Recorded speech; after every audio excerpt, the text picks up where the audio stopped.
ina kira ga mata su fito kwansu da kwarkwatarsu su fito su zo su yi koyi ga wannan kungiya tamu, ko ba su shigo cikin kungiyar musulmi join da mu ba, so ya kamata a ce su ma su fito su zo su kafa kungiyoyinsu empowerment na mata da muke so za mu bi.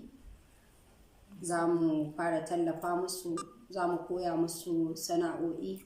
Da muka koya musu sana'o'i mu ɗauka jari ba su da za su riƙe kansu su taimaki kansu. To wannan tallafawa matan da za ku duka za ku dunkule matan jihar Kano ko za ku yi a yanzu kowace a shirye take da duk abin da zan ce musu su fito su zo a kawo a zo a haɗa a ci gaba da wannan ayyukan a shirye suke, ba kuma na tunanin gazawarsu. Ina godiya a gare su sosai, godiya 100% da yanda suke ba da gudunmuwarsu a cikin wannan tafiyar. Babu wadda zan kira a cikin su yau fito za mu je abu kaza ta kawo min wani uzuri ko wani abu. Tare muke fita muna gabatar da wannan ayyuka da su duk safiya.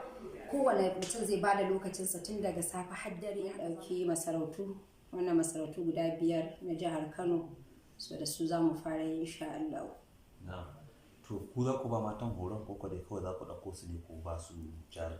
A cikinmu wannan mata da ka gani jajirtattu na cikin wannan ƙungiyar Maliyoma Awareness Forum, a cikinmu muna da wannan mata da suka iya sana'o'i daban-daban da su muke tafe, su za su je su koya ma mata wannan sana'o'i